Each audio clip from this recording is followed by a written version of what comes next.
Hoy vamos a hablar de intermitente, siguiendo el módulo de metodología.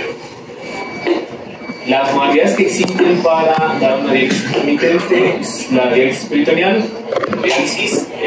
Esta puede tener tres tipos de accesos. La diálisis peritoneal, pues como está familiarizado, que se coloca en el peritoneo. Ahorita vamos a hablar de cómo funciona y la hemodiálisis se puede tener un acceso que es el preferido, la fístula arteriovenosa. Es una relativa, en donde lo busquen dice que es una pequeña cirugía que es muy simple. Sin embargo, cuando uno está en segundo nivel se da cuenta de que ni es tan sencillo, ni lo ponen a todos, es sí. Pueden existir catéteres para hemodiálisis, que es lo que más utilizamos. Catéteres tunelados o no tunelados, también los más utilizados son los tunelados. Los catéteres que se tunelizan, sí existen, se suponen, pero no hay tantos. Aunque también, si vamos a utilizar un catéter, se prefiere que sea uno tunelizado, ¿no? Y el injerto arteriovenoso, que es una modalidad como si fuera mixta ahí de una fístula arteriovenosa. Se coloca el injerto y es lo que se funciona. Es un injerto biocompatible a través del cual hace las veces una fístula arteriovenosa, tal cual cuando los pasos no son. Ay, no, qué pena. Bueno. Pensé que era una galleta. Perfume de Gardenix. Ahorita le regalo uno, tengo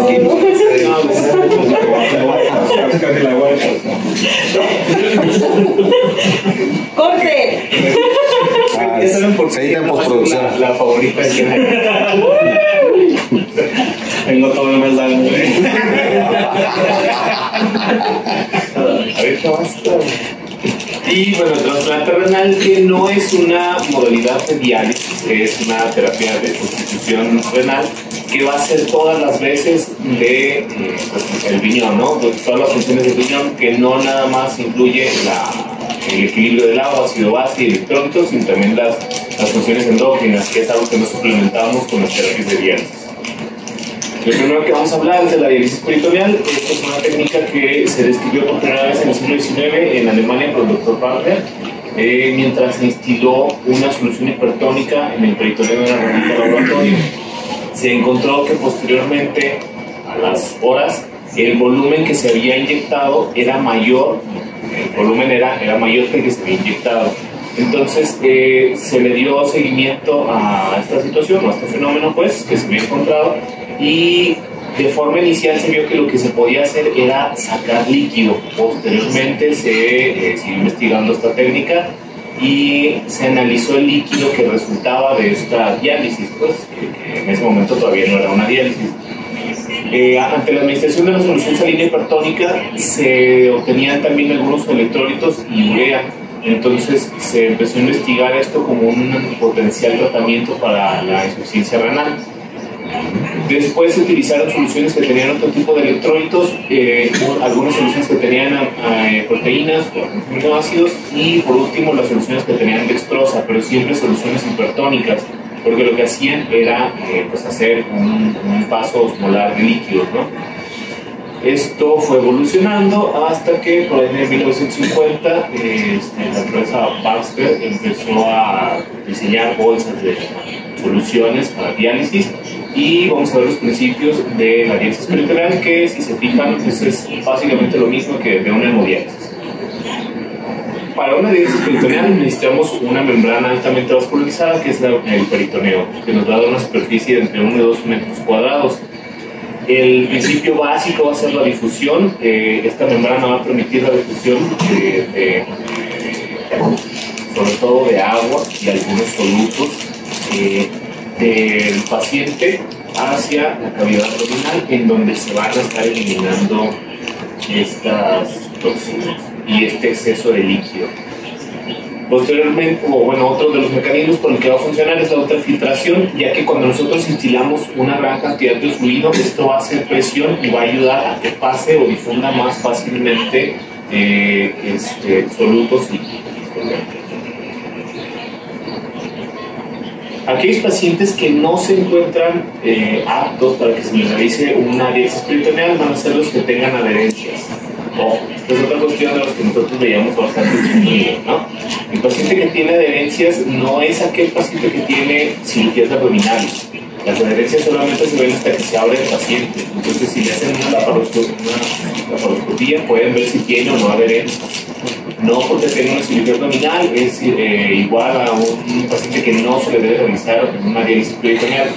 Esto toma bastante importancia porque al menos dentro del instituto los costos que genera como empresa el comprar los insumos para la diálisis peritoneal y conseguir máquinas, personal y demás para hacer hemodiálisis les resulta mucho más barato la diálisis peritoneal, ¿no? Que el paciente tenga alguna patología psiquiátrica que pudiera llegar a desencadenar que se retire el catéter o alguna situación que lo vaya a hacer que no le permita que se esté realizando este tipo de diálisis peritoneal. Falta un ambiente apropiado, que pues, en algún punto todo el mundo se dio cuenta que los pacientes que entraron a diálisis peritoneal tenían que pasar por una evaluación socioeconómica a través de la trabajadora social, que van, les revisan la casa, se acomodan, esto para tratar de evitar que el tratante se esté infectando, que tenga una pérdida rápida de la calidad y que se realice esto pues, en condiciones de higiene y no vaya a ser deleterio para el paciente. Los pacientes que tienen enfermedades inflamatorias abdominales o cáncer abdominal, cualquier tipo, ¿no? Porque esto va a desencadenar lesiones vasculares o un desarrollo más rápido del cáncer. Los pacientes que tienen ostomías, hernias, sobre todo las hernias grandes, las hernias no controladas, que no es, en el caso específico de las hernias, se le puede realizar una reparación y posteriormente ya iniciar diálisis peritoneal. Y los pacientes que tienen derivaciones antiperitoneales, porque estos pacientes sí se ven en un mayor riesgo de que tengan infecciones peritoneales. Las modalidades de la diálisis peritoneal, existen algunas que son derivadas de estas. Existe la que es continua ambulatoria, el paciente está en su casa, se puede estar realizando la diálisis más o menos con unos tiempos entre 4 a 6 horas. Se deja líquido, lo saca, vuelve a poner líquido, luego lo vuelve a sacar. Requiere un tiempo de entrada y de salida más o menos entre 15 y 30 minutos, entonces teóricamente no tiene tanto impacto sobre el paciente, ¿no? Teóricamente. La diálisis automatizada, que se realiza con una maquinita que se denomina secadora, que se puede conectar incluso en la noche, que esta es por nomenclatura es otra variante. Pues. Automatizada es que se haga con la máquina, automatizada nocturna es que se haga durante la noche, se hacen de 2 a 4 recambios, lo cual permite que el paciente esté dormido, despierte, pueda hacer sus actividades de forma normal durante el día y en la noche nuevamente se esté realizando la diálisis. O la diálisis intermitente, que es aquella que se realiza en los pacientes que tenemos hospitalizados por el motivo que sea, tenemos algún deterioro de la función renal y podemos estar haciendo cambios un poquito más rápido, cambios a las soluciones que nos van a estar permitiendo optimizar de alguna manera la diálisis, ¿no? Los tipos de soluciones que existen para las diálisis peritoneales van a incluir variantes de esto. De forma comercial, lo más común y lo que vamos a encontrar, al menos en el IMSS, pero la literatura describe que también de forma comercial lo más fácil para encontrar son las soluciones que tienen dextrosa. Existen soluciones a 1.5, 2.5 y 4.25. Estas soluciones son ya nada más por la dextrosa hipertónicas. En el paciente que tiene diabetes se ha descrito que esto pudiera llegar a empeorar un poquito la diabetes, sobre todo cuando utilizan soluciones que son más hipertónicas y que pudiera llegar a dar lugar a descontrol de la diabetes. Sin embargo, bueno, hay algunas otras publicaciones que dicen que esto no es tan cierto, que el hecho de que se esté controlando la enfermedad renal crónica ayuda bastante para que el paciente se mantenga bajo control también de la diabetes. Van a tener, bueno, el volumen de líquido va desde los 250 mililitros hasta los 6 litros. Habitualmente nosotros tenemos entre 2 y 4 litros de volumen y tienen sodio, potasio, calcio, magnesio y algún buffer. En el caso de las soluciones para diálisis peritoneal suele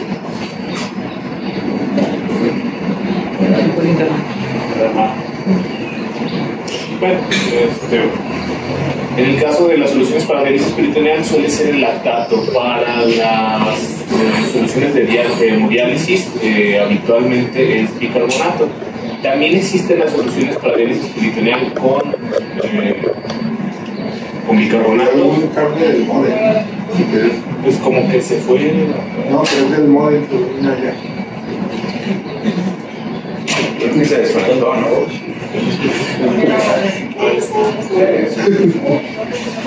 Ahí va, voy aprendiendo, ya está agarrando.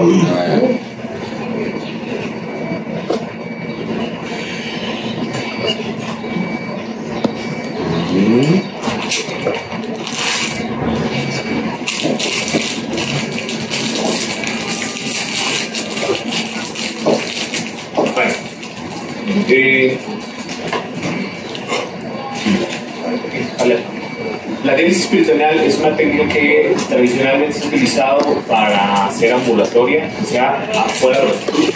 Lo podemos utilizar como intermitente, como ya había dicho, pero se utiliza como en pacientes relativamente estables, pues en aquellos pacientes que ya tenían esta modalidad de diálisis.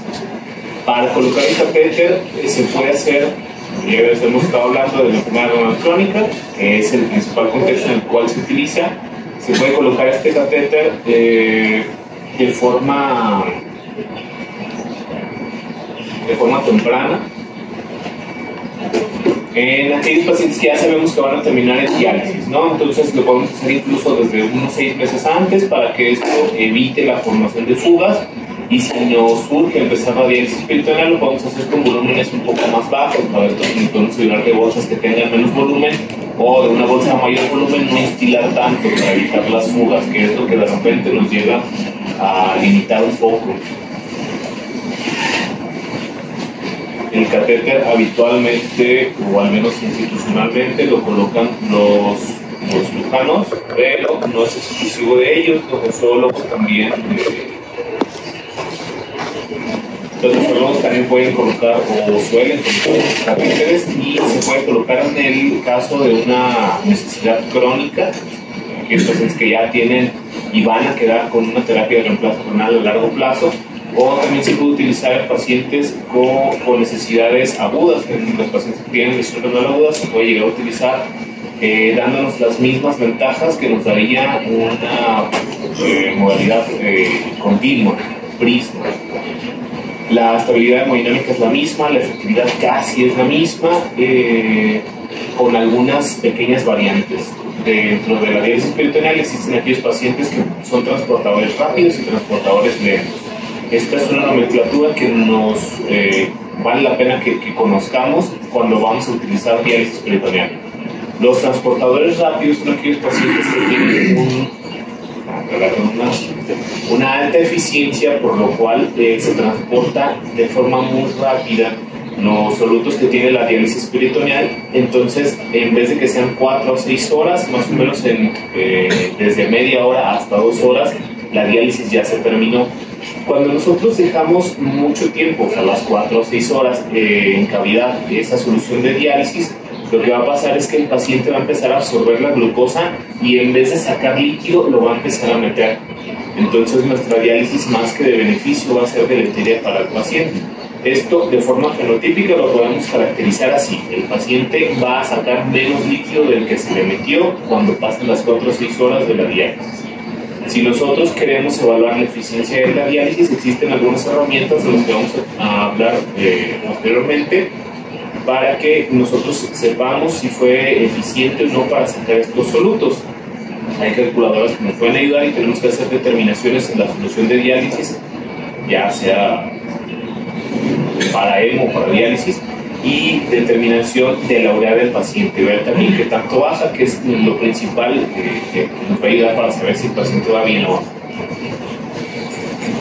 Los transportadores lentos, que suelen ser la mayoría de los pacientes, que se van a comportar de la forma que habíamos dicho: 4 o 6 horas, entra, sale, se va a quedar con un balance negativo, va a estar con disminución de potasio, va a estar con disminución de urea, y todo va a fluir bastante.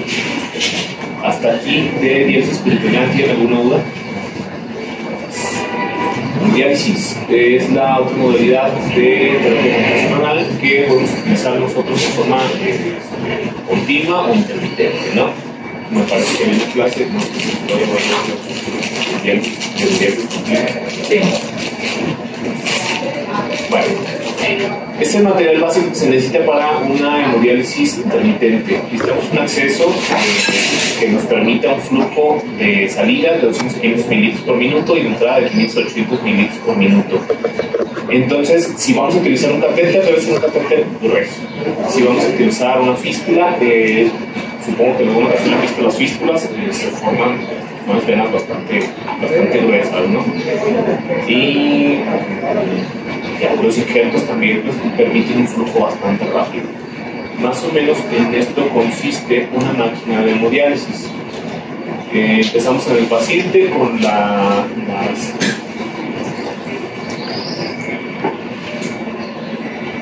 empezamos aquí con el paciente. Primero la sangre va a salir. Después va a pasar por un monitor de presión arterial en el cual se va a tratar de estar manteniendo una buena presión del paciente, ya que uno de los efectos deleterios de la hemodiálisis pudiera llegar a ser la hipotensión, ¿vale? Luego tenemos una bomba de sangre que es parecida como a las bombas de medicamentos que utilizamos, lo único que hace es estar moviendo la sangre. El efecto deleterio que puede llegar a tener esta bomba de sangre y la salida de la sangre hacia un material o tubos de hemodiálisis que son biocompatibles y que se supone que no deberían dar este efecto, es que pudieran llegar a tener algo de hemólisis. Esta bomba de sangre va a pasar para una bomba de heparina que, bueno, pues habitualmente los que van a manejar esto, ya que es una hemodiálisis intermitente y nosotros no la relacionamos en terapia intensiva, son los patógenos. Sin embargo, se utiliza habitualmente una dosis de diálisis para la diálisis de forma inicial de 25 unidades por kilo, para posteriormente estar utilizando más o menos unas 1000 unidades por hora. El tiempo de diálisis suele ser entre 3 hasta 5 horas, que habitualmente aquí son 3 horas. Aquí se revisa nuevamente la presión para ver que lo que se está haciendo con la bomba de sangre es apropiado y luego pasamos a un dializador o filtro. Estos filtros habitualmente son de celulosa o de algún material que sea parecido a la celulosa, que lo que va a hacer, van a ser unos capilares, un montón de capilares, miles de capilares, que van a dejar de un lado la sangre y del otro lado un líquido para diálisis, que consiste más o menos en lo que platicábamos en la diálisis peritoneal. Es una solución que tiene una menor cantidad de solutos, por lo cual va a favorecer, por el primer mecanismo que es la difusión, el paso de solutos de un lado al otro, ¿no? Y los va a estar sacando hacia la máquina. De aquí vemos la presión con la cual se va a regresar hacia el paciente la sangre, y tiene un aparatito que, si han visto las máquinas de Prisma, es como un botecito chiquito que tiene un poquito de aire arriba, que es el atrapador y detector de aire, que de lo que se trata es pues, de no meterle aire al paciente, porque pues, bueno, otro de los efectos adversos, que en realidad su incidencia es extremadamente baja, es como de 1 a 2 por cada 10 millones de hemodiálisis que se realizan, pero bueno, podría llegar a pasar, ¿no? Entonces existe esto para evitar ese efecto adverso, y posteriormente pues, se regresa la sangre al paciente. Los mecanismos básicos de hemodiálisis son parecidos a los de la diálisis peritoneal. Tenemos la difusión, que es la hemofiltración, en donde va a estar pasando las concentraciones donde hay más, donde hay menos. Pero esto pues, no va a ser únicamente de forma pasiva. Tenemos también la ayuda o el apoyo de la convección, que es la hemofiltración, lo cual va a estar haciendo que esta bomba impulse el líquido en este caso sería de hemodiálisis, en un sentido que va a ser contrario al flujo de la sangre, lo cual va a estar ocasionando sobre todo arrastre de agua y de solutos. Sin embargo, bueno, también pudiera llegar a apoyarnos un poquito con la absorción. Y el último de los mecanismos es la absorción, que es, hemos tenido algunos pacientes que tienen Prisma, y ya les he mencionado que, por ejemplo, en el caso de la hemodiálisis, la CPK puede llegar a pegarse a las membranas de los filtros, ¿no? que es justamente esto, la adherencia de moléculas hacia los filtros. Haciendo uso de este mecanismo, existen algunos filtros que se utilizan para extraer sobre todo citocinas y que podrían llegar a ser de mayor beneficio en los casos de los pacientes que tienen sepsis y queremos disminuir la respuesta inflamatoria. Las complicaciones agudas de la hemodiálisis, la principal es la hipotensión. Yo creo que casi todos hemos estado en algunas circunstancias en las cuales hemos llevado a paciente en hemodiálisis y luego el nefrólogo nos dice, es que o le tuve que subir la NORE o se me hipotensó y tuve que suspender la sesión de hemodiálisis o pasó alguna situación en la cual la presión ya no me permitió seguir dando hemodiálisis a pesar de que bajé el flujo y se hizo. Después los calambres que la mayoría de la gente la asocia a alteraciones electrolíticas, sobre todo el potasio, pero es una situación asociada a la hipoperfusión en pacientes con enfermedad crónica, que lo más probable es que ya tengan una enfermedad vascular periférica. No tiene nada que ver que tengan calambres con que tengamos hipocalemia. En realidad, la hipocalemia es una situación bastante poco común. La cefalea, igual, por disminución de la perfusión cerebral. El síndrome de desequilibrio postdiálisis es cuando el paciente va por primera vez o en las primeras sesiones y se saca o se hace una hemodiálisis de muy alta eficiencia. Esto, para ponerlo en contexto, cuando un paciente lo llevamos a hemodiálisis debe de tener un descenso más o menos entre el 65 y el 70% de la urea. Esto es lo que nosotros debemos de evaluar para ver si la eficiencia de la hemodiálisis es o no la adecuada. De no ser así, nuestra hemodiálisis no es adecuada. Sin embargo, cuando nosotros queremos hacer hemodiálisis por primera ocasión o en las primeras sesiones del paciente que vive con alto riesgo de desequilibrio, vamos a disminuir únicamente el 40% de la urea, que es a lo que vamos a programar al paciente. Por este motivo se les da a una sesión más corta o una sesión de menor intensidad. Hipersensibilidad, sobre todo a las membranas de celulosa, que es el motivo por el cual en Estados Unidos parece que ya no se prefiere tanto el uso de celulosa, sino de algunos otros derivados. En México se sigue utilizando, la incidencia de la hipersensibilidad en realidad no es más alta, no se justifica que se utilicen algunos otros materiales que sean más caros, una terapia que ya por fin es cara.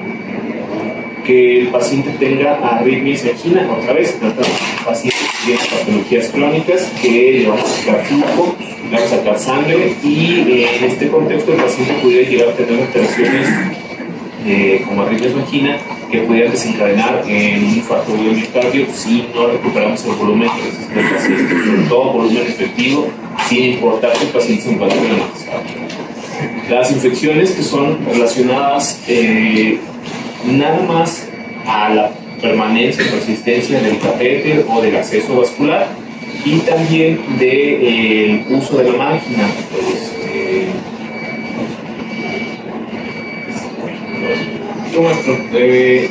¿Cuál es el modelo de transmisión del virus de la hepatitis B y C en hemodiálisis?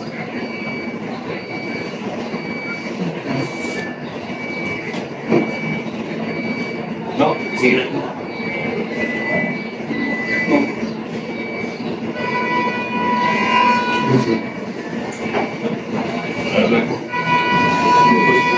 Por el uso de la máquina previa de un paciente con infección sanguínea.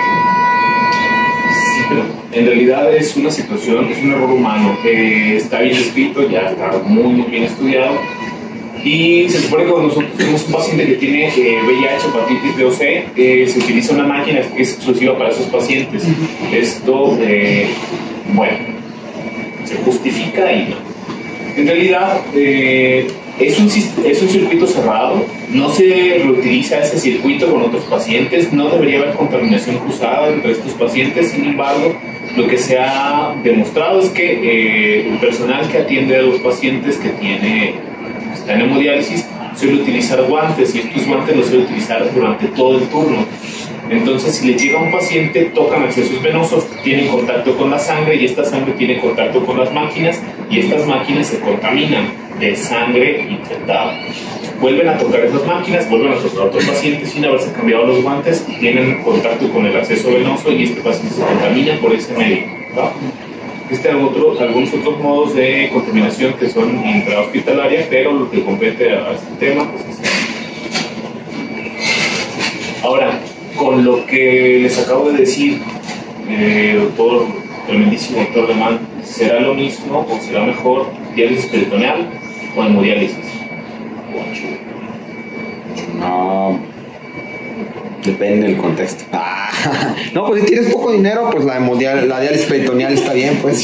Si eres pobre. Si eres pobre, la diálisis peritoneal está bien.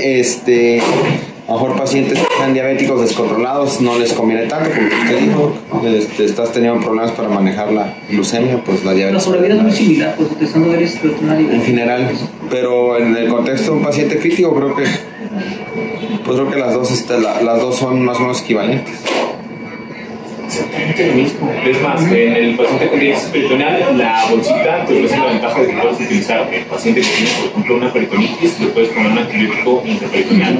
Si el paciente se encuentra con descontrol glucémico, le puedes poner insulina y es casi lo mismo. Bueno, sobre algunas publicaciones es exactamente lo mismo que si se las pones subcutánea. Entonces, te ofrece algunas ventajas sobre la hemodiálisis, ¿no? Que la hemodiálisis requiere que te estés trasladando, que la permanencia del paciente ahí, exponerse a otro tipo de infecciones, sobre todo virales. Quizás con el catéter de diálisis peritoneal te expones a infecciones bacterianas o una peritonitis, sobre todo si no tienes los cuidados necesarios para atenderte, ¿no? Pero bueno, quizás todo el mundo ha visto algún paciente que tiene diálisis peritoneal y que le ha durado, no sé, 10, 20 años. Entonces, hay pacientes que se cuidan bastante y se van muy bien. En el contexto de hemodiálisis, a los pacientes a lo mejor existen cambios hemodinámicos que les va a hacer que tengan una calidad de vida más delicada comparada con los pacientes de diálisis peritoneal, porque en diálisis peritoneal pues, nada más se ponen palucitos, pero no. En este estudio se revisó lo que decía Ramón, la sobrevida de los pacientes con hemodiálisis comparada con diálisis peritoneal, y es exactamente lo mismo. No hay ninguna ventaja de unos sobre otros. El impacto en la calidad de vida, doctor Ariel, ¿usted qué opina? Pues el impacto en la calidad de vida parece ser mejor, bueno, con la diálisis peritoneal que con la hemodiálisis derivado, pues al confort y al evitar las infecciones asociadas al acceso, como con hemodiálisis.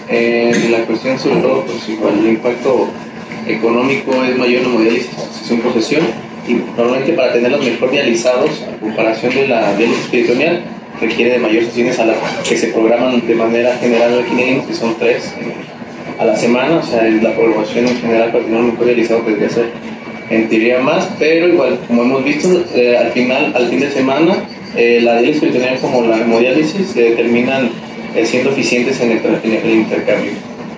Quizá un poco más en cuanto a las características del peritoneo, yo sí un poquito en cuanto a termina como ejercicio, porque la característica del peritoneo depende mucho de cada paciente, la vascularización, en el cual termina no siendo muchas veces buen intercambiador, buen transportador, y terminan siendo ser subdializados, pues, porque no terminan el diálisis peritoneal por evacuar, aunque utilice una bolsa de 4.25, es un transportador muy bajo, con muy baja glucemia, el ultrafiltrado no es lo mismo, y son pacientes que terminan por no estar bien ultrafiltrados. Lo mismo que en hemodiálisis, cuando no te dan más de 1 o 2 sesiones, o tú te estás pagando una de vez en cuando, pues, es lo mismo. Entonces, el impacto parece ser similar en ese sentido, de manera general, con cualquiera de las dos salvedades, ¿no? Sus comodidades por cada una. Pues sí, la hemodiálisis en el mundo es una modalidad que se utiliza en el 89% de los casos de insuficiencia renal crónica que tienen cantidad de plata de sus transportes renales. La diálisis peritoneal únicamente 10-11%, por este motivo se supone que la hemodiálisis es mejor, que tiene un montón de ventajas, que la verdad es que no es más eficiente una que la otra. Pues, por ejemplo, en el caso de la diálisis sintomatizada que se realiza durante la noche, pues les ofrece bastante ventaja, pues se conectan, se duermen, despiertan, ya están dializados, siguen su vida. Se hizo una revisión sistemática del impacto a la calidad de vida. Hay un montón de cuadros y tablas que no les puse. En realidad lo que ellos concluyen es que es exactamente lo mismo, va igual en calidad de vida. Algunas de las consideraciones que tienen los nefrólogos es que si tú, por ejemplo, estás en hemodiálisis y quieres irte a la playa, necesitas buscar en la playa a la que tú vayas, pues, dónde te vas a hemodializar. Si vas en diálisis peritoneal, necesitas llevarte tus bolsitas. O sea, que si te tienes que seguir dializando, lo tienes que hacer. Pero si te vas de vacaciones, tienes que buscar eso, pues, la forma de continuar haciendo tus diálisis, la modalidad que tú te encuentres. Si se trata de trabajo, quizás únicamente con aquellos pacientes que tienen que estar haciendo los cambios, con los que tendrían como un poquito más de dificultad para laborar. Sin embargo, son pacientes a los que se les busca que tengan una citadora y se haga la diálisis durante la noche. Entonces, el impacto a la calidad de vida se demostró que disminuye mucho la tasa de infecciones en las condiciones apropiadas, no es mayor con una que otra modalidad. En realidad, pues, diferencia porque no existe. De esta forma es como evaluamos la eficiencia de la diálisis. Se quitó la fórmula, les puse ya, si nosotros queremos buscar alguna calculadora y hacerlo pues, a lo mejor un poquito más rápido, vamos a hacer exactamente lo mismo en ambos pacientes. La eficiencia de la diálisis peritoneal se evalúa al menos después de una semana y la eficiencia de la hemodiálisis se tiene que realizar después de la sesión de hemodiálisis. Las eficiencias pues, más o menos deben de ser, como les decía, del 70% para hemodiálisis y pues es lo mismo después de una semana para diálisis peritoneal. Ahora, ¿cuándo se utiliza o cuándo se inicia la terapia de soporte renal? En el contexto crónico, desde estadios arriba del 4, lo ideal sería ir cuando vaya el paciente como prediálisis y ir haciendo un protocolo, idealmente para fístula, para diálisis o en cualquier contexto agudo que tenga. Y luego ya nos dijo Noel, ¿no? Que pues, en realidad no existe beneficio de empezar antes, que empezar un poquito después, sin embargo, bueno, hay algunos asegúnes. En el paciente con enfermedad renal crónica, sí, desde estadio 4 se le tiene que estar mencionando al paciente que va a necesitar diálisis o hemodiálisis, trasplante, que se tiene que ir preparando, que tiene que ir haciendo ajustes, adecuaciones a su casa y tiene que estar buscando un montón de cosas porque va a necesitar una terapia de reemplazo renal. Antes se tenía la idea incluso del inicio de diálisis temprana, por lo cual empezaron a hacer ensayos clínicos en los cuales se evidenció que no había mejoría ni de la función renal, ni de la nutrición, ni de nada, ¿no? Entonces se inicia la diálisis temprano. Sí, pero no. Este es uno de los estudios y acá pongo otros dos cortes en los cuales se encontró que le va exactamente igual a los pacientes y se inicia de forma temprana también. La verdad es que darle o atar al paciente a una terapia de reemplazo o soporte renal significa detrimento en la calidad de vida, lo cual también podrá significar pues que el paciente que ya tiene falla renal pues esté hinchado, urémico, montones de cosas.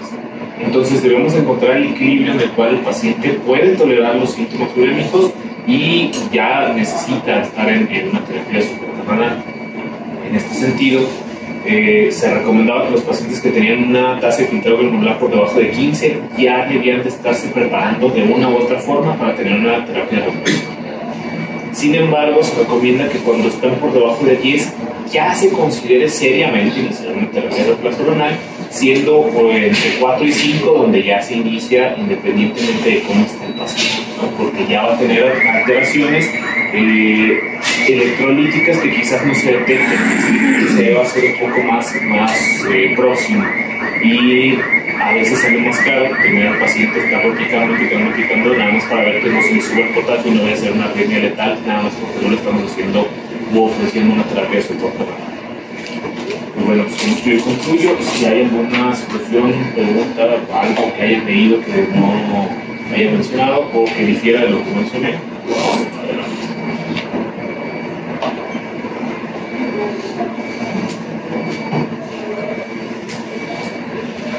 Un poco también en cuanto a calidad de vida, se me estaba empezando a mencionar sobre pues, lo que comentaste, ¿no? Sobre la comodidad de las horas laborales, de poner una automatizada por la noche.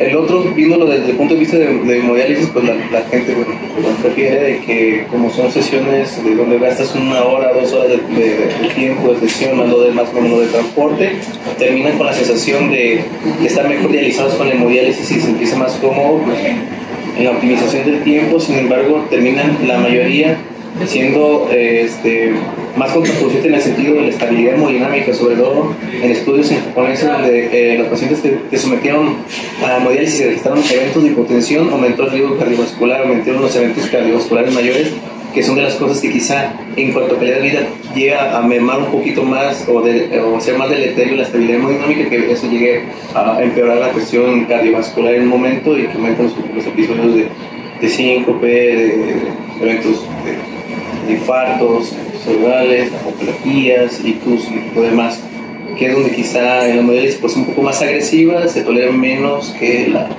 la otra situación, que es más noble en el intercambio con la DP.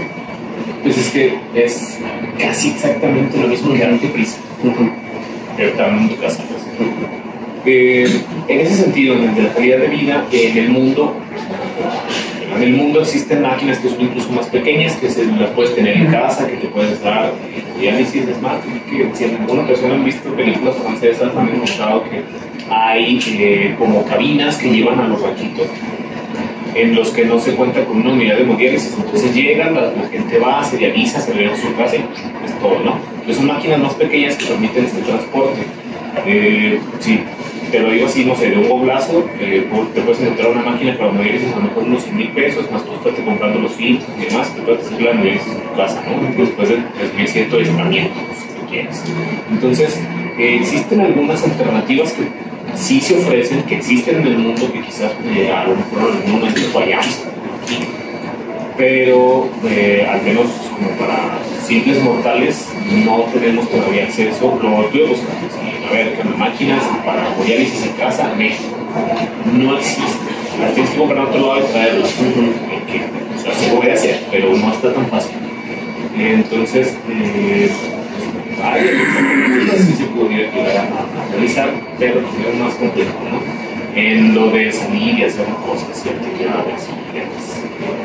Como que ventaja, pues, que tienes que estar realizando la diálisis una vez cada 2 o 3 días, que a lo mejor te deja como 1 o 2 días libres y te vas de forma más o menos normal, ¿no? O tú sabrás qué tanto te retrasas y tú lo haces en su parte. Pero bueno, ya sería una decisión muy personal. En términos de costos, si tú haces una hemodiálisis por medio privado, hay colgados en los postes de hemodiálisis por 700 pesos. Entonces, pudieras llegar a encontrar, terapias tan baratas como esas. En ese contexto estuve revisando qué hacían con los filtros, porque dije, no les sale, ¿no? A la gente es como ridículo. Existe bibliografía al respecto y los filtros sí se pueden reutilizar. Sí se pueden esterilizar, y sí, no decía cuántas veces, pero sí decía cuál es cómo se tiene que hacer y todo, y sí se puede hacer. Entonces, a lo mejor esa es la forma en la que ellos abarcan costos. No digo que se encuentre exenta de infecciones y demás. Ahí decía que se podía hacer un punto, no sé más. Y no es algo que yo haría así. Pero quizás eso es una situación válida, ¿no? Total de abarcar costos. Digo, si una sola sesión te va a salir 1,500 y 2 te van a salir lo mismo, pues a lo mejor te va a dar la opción más barata, contemplando que una terapia de estas características al mes te vas a estar gastando como unos 20,000 pesos. Entonces, en realidad no es como el sueldo que tengan la mayoría de los mexicanos, y menos alguien que no trabaja porque está encadenado a la hemo. Es un poquito difícil. Pero encontré yo nomás 2 cosas que a veces no se mencionan mucho, pues, en la diálisis peritoneal, porque es más como para el contexto del paciente crítico. Pues la ventaja de la diálisis peritoneal también es que no expones al paciente a la anticoagulación. Y pues, por ejemplo, en la hora pasada tuvimos un paciente que tuvo sangrado tubo digestivo, ¿no?, posterior a la hemodiálisis. Y la otra es que una desventaja es que a veces puede tener dificultar la movilización diafragmática, y en un paciente a lo mejor que tuviera un contexto de un problema pulmonar importante, pudiera dificultarte el winning, ¿no?, el destete. Es una contraindicación relativa, ¿no? La ventilación mecánica para la diálisis peritoneal. Relativa, digo, no es absoluta, sino nada más que ofrecerlo está bien, pero no se prefiere la diálisis peritoneal en caso de que está ventilado. Pero ahí puedes manejar los volúmenes.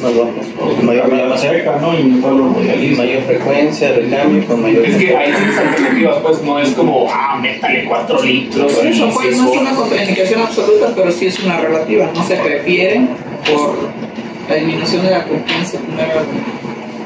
Y de la anticoagulación hay modalidades también de anticoagulación. Que no las tengamos aquí, pues bueno, no quiere decir que no las conozcamos. Existen modalidades de anticoagulación sistémicas, que es la que utilizamos, pero también existen modalidades regionales. Esas modalidades regionales pueden ser con citrato o con heparina. La cuestión es de que, pues, bueno, los antídotos no se tienen, pero si se llegaran a utilizar, por ejemplo, citrato, tendríamos que poner más atención en el calcio.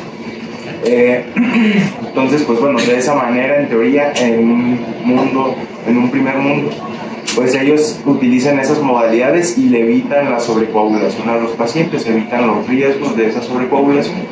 Y pues ya. Hay otros términos, o bueno, otra situación de la hemodiálisis intermitente, los flujos de sangre, como ya hablaba Jorge. Alguien investigó qué flujos de sangre se manejan en la modalidad intermitente, qué modalidad alternativa o similar a las lentas continuas se deriva de esa modalidad intermitente. El SCUF. El SLED. El SLED. Pero bueno, son cuestiones que, por ejemplo, si tú tienes una máquina de hemodiálisis, puedes hacer adaptaciones en el flujo de sangre, con eso prolongar el tiempo de la sesión de hemodiálisis y, pues bueno, tener menor repercusión hemodinámica, pero con el beneficio o poder otorgar esa sesión de hemodiálisis y, pues, por ende, la corrección tanto de volúmenes, tanto de solutos. Los flujos de sangre en una modalidad intermitente, pues, van de 250 hasta 400 mililitros por minuto. Una modalidad SLED disminuye 300 a 250, 150. Y en una lenta continua, 150 o 150. Entonces, bueno, esas también son cuestiones que tenemos que valorar. Pues bueno, otra de las situaciones que se mencionó ayer, Jorge usted lo volvió a mencionar, el índice KTB. Alguien igual también investigó un poquito de ese índice.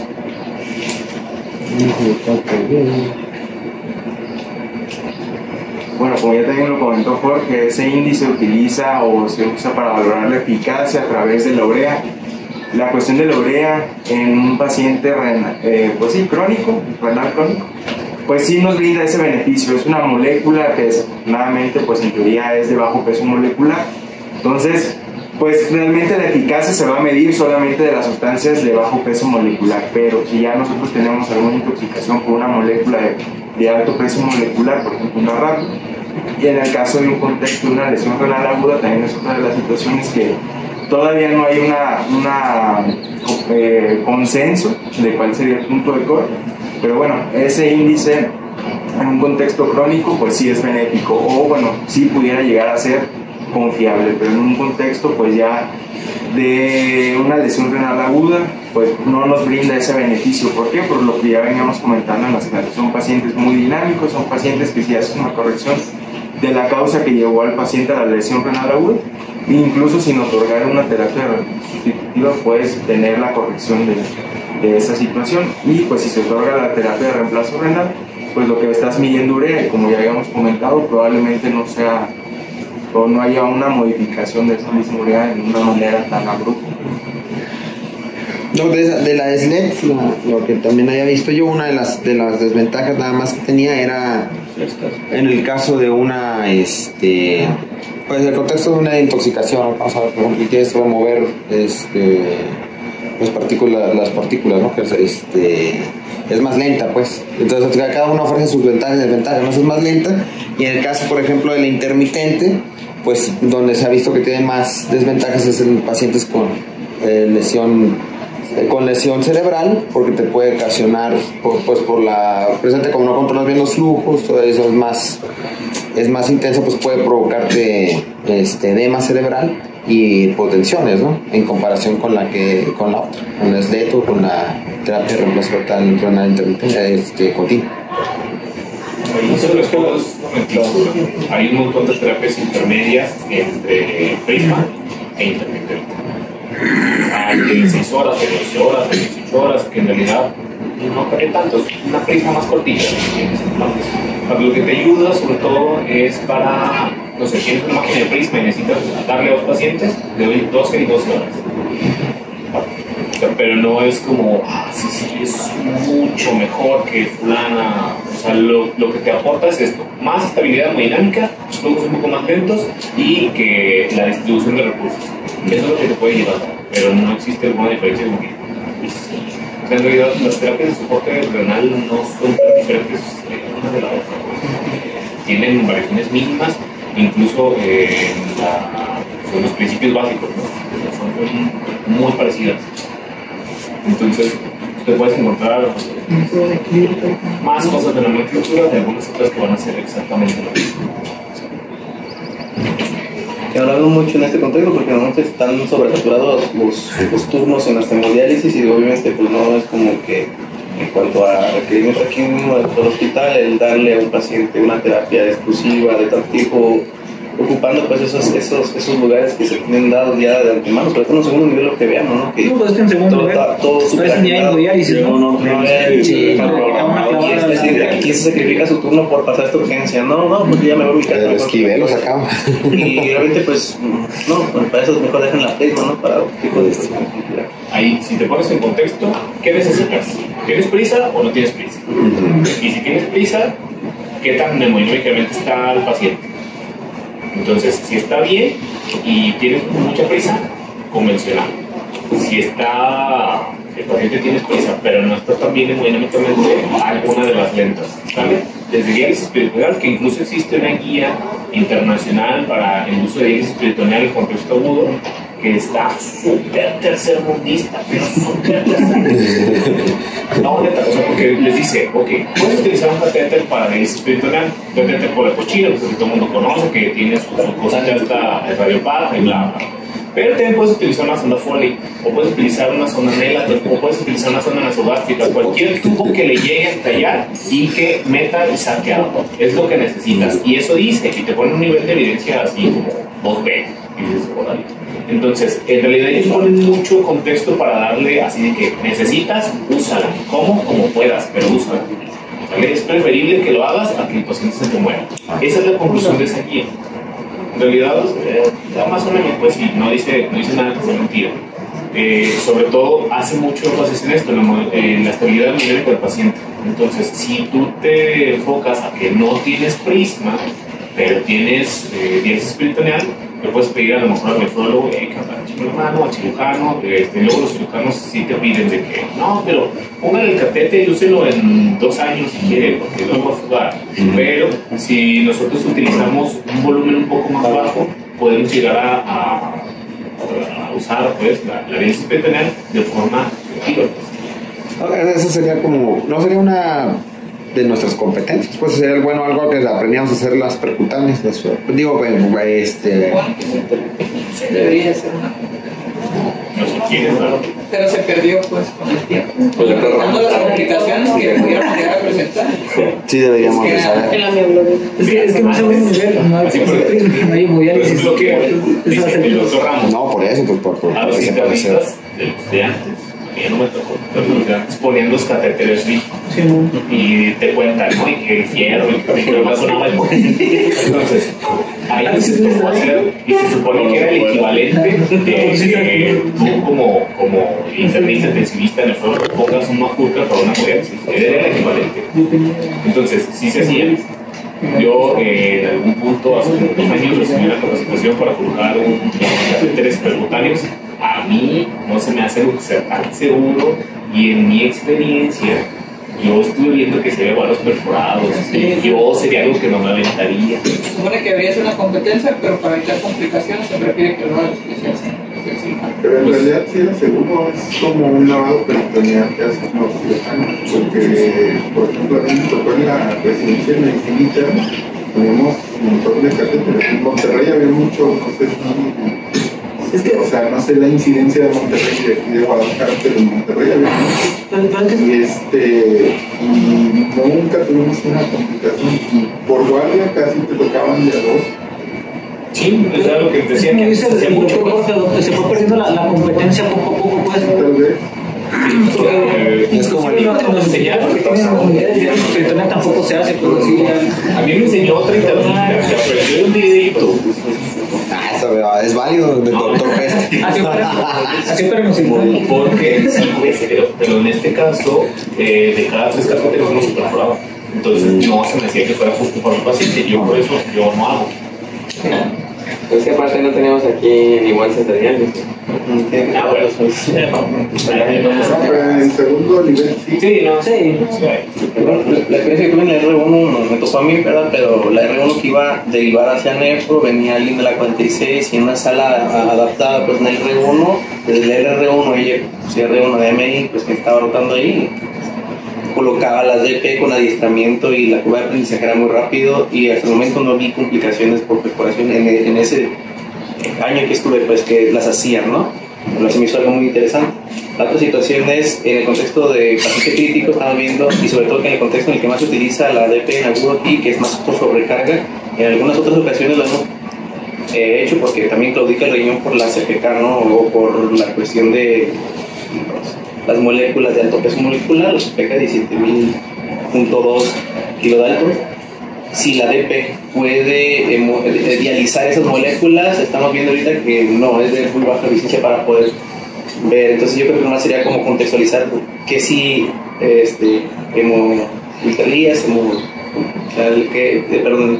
¿qué dializarías pues prácticamente con la DP en contexto agudo para a lo mejor no pretender bajo la evidencia a lo mejor desintoxicar a un paciente o sacarle CPK cuando ya no son moléculas transportables a través del peritoneo?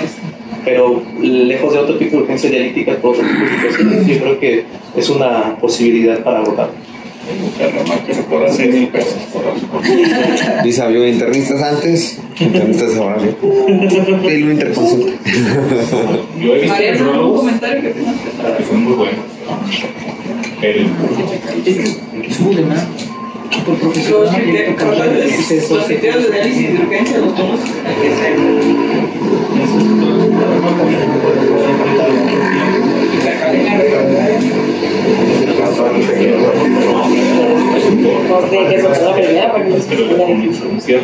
Siguiendo la física de Santander, a ellos que aguanta ácidos refractarios, ácidos de cuánto. Es como intubar. y el total tienen valores diferentes. Le digo, Criterio para ver. Y sacar 7.1. Electrolitos de hipercalemia. Esa es la que es hipercalemia refractaria. Y que estoy usando la reproducción arriba. Entonces, por fármaco. Luego sería sobrecarga hídrica, es controvertido. La uremia, variable en los cortes, pues, pero arriba de 200, quizás se consideraría.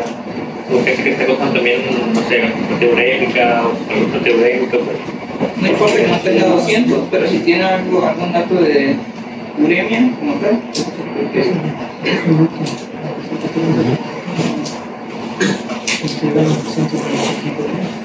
algo más.